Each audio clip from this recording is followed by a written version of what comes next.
Shalom, selamat pagi Bapak Ibu Saudara-saudara yang dikasihi oleh Tuhan Yesus. Selamat bertemu kembali pada pagi hari ini dalam Firman Menyapa. Kita akan bersama-sama mendengarkan firman Tuhan.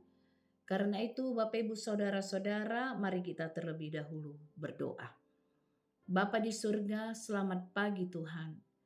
Terima kasih Bapa untuk anugerah kasih setia Tuhan yang berlimpah di dalam kehidupan kami. Dan terima kasih juga Bapa kalau pagi hari ini kami dapat bangun dari tidur kami tiada berkekurangan sesuatu apapun juga.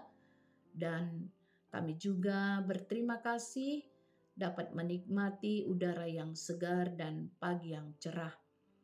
Kami akan mengawali aktivitas pekerjaan kami pada hari ini. Ya Tuhan, tetapi terlebih dahulu kami ingin mendengarkan firman Tuhan sebelum memulai segala sesuatu mengawali pekerjaan kami pada hari ini. Karena firman-Mu lah yang menjadi penuntun di dalam kehidupan kami. Terima kasih Tuhan Yesus. Terpuji nama Allah Bapa di dalam Kristus Yesus Tuhan kami kekal selama-lamanya. Amin. Bapak Ibu Saudara-saudara yang dikasihi oleh Tuhan Yesus, firman Tuhan pagi hari ini diambil dari kitab Yesaya pasal 55 ayat 3, demikian firman Tuhan. Sendengkanlah telingamu dan datanglah kepadaku, dengarkanlah maka kamu akan hidup. Aku hendak mengikat perjanjian abadi dengan kamu, menurut kasih setia yang teguh yang kujanjikan kepada Daud, demikian firman Tuhan. Kalau kita melihat nats ini, tentu saja kita mengetahui bahwa Yesaya mengatakan ini di tengah-tengah umat Israel yang sedang dalam masa pembuangan, Bapak Ibu Saudara-saudara. Kita mengetahui bahwa kitab Yesaya terbagi 3 bagian, yaitu Proto Yesaya, Deutero Yesaya, dan Trito Yesaya. Lalu pasal 40 sampai 55 itu adalah sampai 56 itu adalah Deutero Yesaya, sampai 55 Bapak Ibu Saudara-saudara. Jadi nats ini masuk di dalam Deutero Yesaya, di mana hampir sebentar lagi bangsa Israel akan keluar dari Babel. Oleh sebab itulah Yesaya menyuarakan suara kenabian, menyampaikan apa yang dikehendaki Tuhan untuk dia sampaikan ke tengah-tengah bangsa Israel, yaitu agar bangsa Israel mendengar segala perkataan Tuhan dan mau menjalin hubungan yang erat dengan Tuhan. Itu yang dimaksud dengan datanglah kepadaku dan dengarkanlah aku. Maka dikatakan oleh Tuhan Allah bahwa ketika orang mau mendengar firman Tuhan, datang kepada Tuhan, maka mereka akan memperoleh hidup. Bahkan bukan itu saja. Bukan hanya hidup yang diperoleh Bapak Ibu Saudara-saudara, tetapi juga bahkan Tuhan berjanji untuk terus memberkati setiap orang yang mau datang kepadanya dan mendengar firman-Nya, bahkan mau untuk mengikat perjanjian dengan orang-orang yang mengasihi Tuhan. Seperti yang dikatakan dalam nats ini, bahkan diingatkan Tuhan Allah melalui Nabi Yesaya bahwa bangsa Israel telah melihat bagaimana Tuhan dengan kasih dan kesetiaannya memberkati mereka, juga memberkati Daud.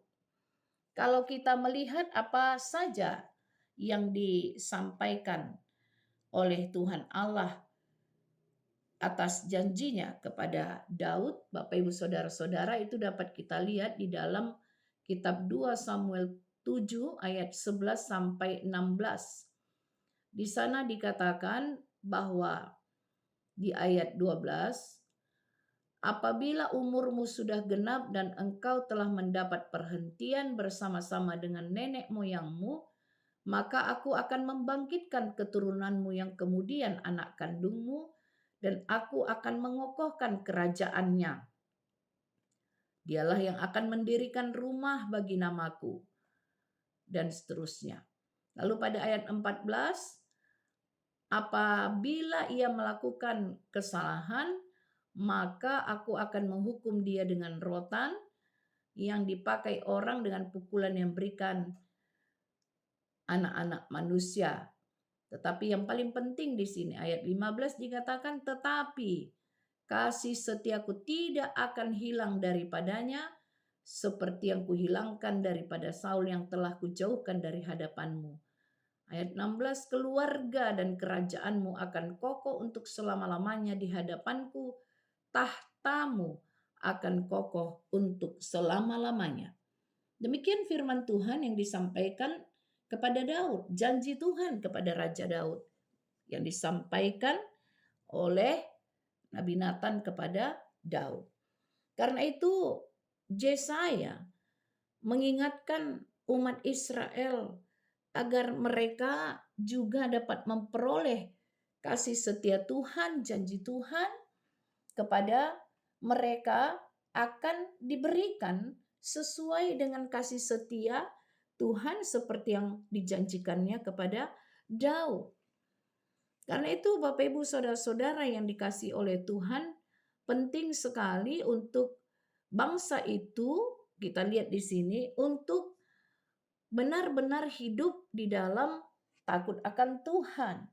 Benar-benar hidup dengan mendengar firman Tuhan dan mau mengikat hubungan yang intens dengan Tuhan setiap hari. Supaya mereka dituntun, supaya mereka memperoleh kasih setia Tuhan. Karena itu Bapak Ibu Saudara-saudara yang dikasihi oleh Tuhan Yesus, ini juga menjadi penguatan bagi kita. Apabila kita aplikasikan di dalam kehidupan kita, maka tentunya kita tidak dapat hidup tanpa tuntunan Tuhan, tanpa kasih setia Tuhan. Tetapi dari kita juga, Tuhan menuntut untuk agar kita mau mendengar firman-Nya dan selalu datang kepada Tuhan. Menarik apa yang dikatakan oleh Yesaya juga dalam pasal 40 ayat 11. Di sana dikatakan, seperti seorang gembala, ia menggembalakan kawanan ternaknya dan menghimpunkannya dengan tangannya, anak-anak domba di pangkunya, induk-induk domba dituntunnya dengan hati-hati. Kenapa kita perlu membaca nats ini Bapak Ibu Saudara-saudara? Karena memang kita ini ada di tangan Tuhan, ada di pangkuan Tuhan, dan di dalam penuntunan Tuhan. Bahwa dengan kasih setia Tuhan, kita tidak akan pernah dibiarkan berjalan sendirian. Tuhan tahu kita ini manusia yang lemah, sementara Tuhan Allah di dalam Kristus Yesus adalah Tuhan yang kuat dan sempurna. Ada kalanya dalam hidup ini Bapak Ibu Saudara-saudara, masalah kita tidak kunjung selesai. Tetapi Tuhan tidak pernah pergi meninggalkan kita. Kita ingat apa yang dikatakan oleh Raja Daud. Sekalipun dalam lembah kekelaman, gadamu dan tongkatmu itulah yang menghibur aku. Demikian dikatakan oleh firman Tuhan. Di tengah kegelapan, kita berjalan bersama Tuhan Yesus Sang Gembala yang tidak pernah sekalipun meninggalkan kita. Tidak sedetik pun, Bapak Ibu Saudara-saudara. Karena itu di dalam kehidupan ini perlu sekali kita mau datang kepada gembala kita, mau mendengarkan suara gembala kita. Saya ambil contoh tentang gembala di sini karena apa? Karena memang domba-domba itu ketika dituntun oleh gembalanya, maka mereka mendengar suara gembalanya. Ketika gembala-gembala memanggil, maka mereka mau datang kepada gembala itu. Domba-dombanya mengenal suara gembalanya. Karena itu mereka harus mendengarkan dan menyendengkan telinga supaya mereka dapat dituntun oleh gembalanya.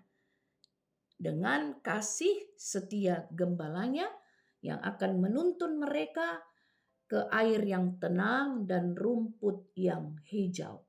Itulah sebabnya maka kita juga perlu mendengarkan suara gembala kita, suara Tuhan Yesus yang tidak pernah meninggalkan kita sekalipun di dalam kehidupan ini. Di dalam penyertaan Tuhan, kita berjalan sesuai dengan kasih setia Tuhan yang menuntun kita. Bapak, Ibu, Saudara-saudara, janji Tuhan kepada Daud tentulah juga diberikan kepada kita. Janji Tuhan bahwa Dia akan setia kepada kita. Janji Tuhan bahwa Dia akan menyertai orang-orang yang sungguh percaya di dalam nama-Nya. Sekalipun di dalam keadaan yang paling rumit, Bapak, Ibu, Saudara-saudara, kita tidak perlu takut karena kasih setia Tuhan menyertai kita. Roh Kudus pasti akan selalu menolong kita. Karena itu jika hari ini kita sedang merasa ada pergumulan atau di persimpangan jalan, entah karena dalam situasi apapun, berdoalah kepada Tuhan dan percayalah kepadanya, pasti Dia akan menuntun langkah-langkah kita. Karena ingat Bapak, Ibu, Saudara-saudara, hidup tanpa kehadiran Kristus adalah hidup yang tidak menyenangkan. Tetapi hidup bersama Kristus adalah hidup yang memberikan sukacita dan kekuatan. Karena kasih setia Tuhan memberkati kita. Maka mari kita sendengkan telinga kita untuk mendengarkan suara Tuhan dan datang kepadanya setiap saat, setiap hari, dan di dalam doa kita menyampaikan seluruh permohonan kita kepadanya. Terima kasih Bapak, Ibu, Saudara-saudara. Amin, kita berdoa. Bapa di surga, terima kasih untuk firman Tuhan yang boleh kami dengar pada pagi hari ini. Dan biarlah firman-Mu boleh menjadi ya dan amin di dalam kehidupan kami. Kami bersyukur dengan kasih setia Tuhan yang selalu memberkati, menyertai kami. Karena dengan kasih setia-Mu lah Tuhan, kami memperoleh kehidupan kami di tengah-tengah dunia ini. Hidup yang benar-benar diberkati, hidup yang benar-benar di dalam damai sejahtera, karena Tuhan Yesus bersama-sama dengan kami. Terima kasih Bapa. Terpuji nama Allah Bapa di dalam Kristus Yesus Tuhan kami kekal selama-lamanya. Amin.